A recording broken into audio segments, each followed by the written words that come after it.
Antala chong mi de la re de kwar Sare jirel goy duram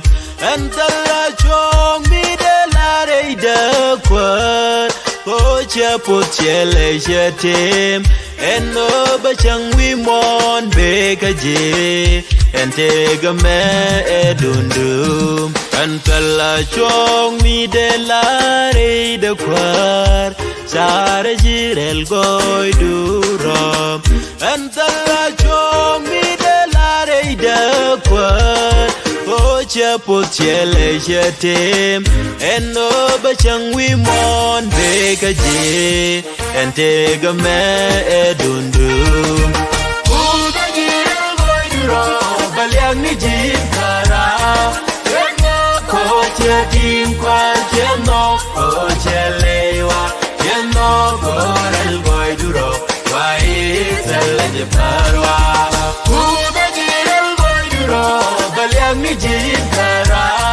Kena kocha tim kwal Keno kocha lewa Keno korel goy duram Wai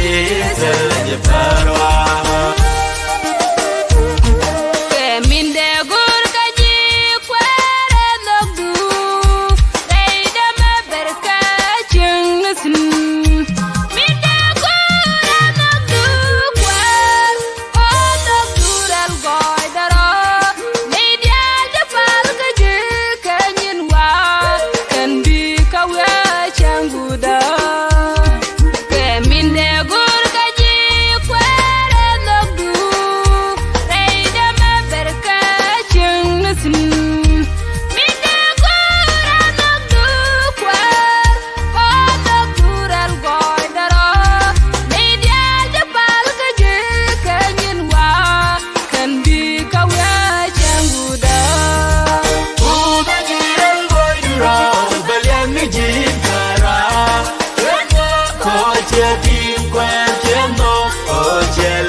Gaji kwaro bakan Changuda ke bendu merauda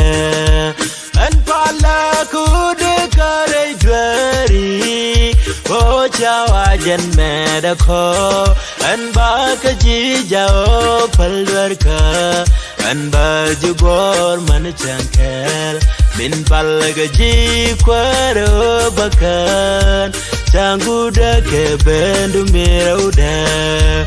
An pala kude kare dwari Pocha wajan medako An baka jijao palwarka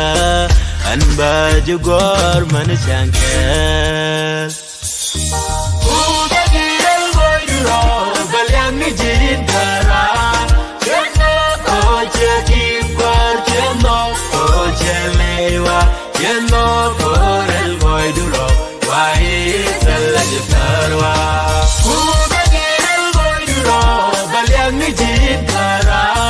Kena kocha kim kwar Keno kocha lewa Keno korel goy duram Wai selaje parwa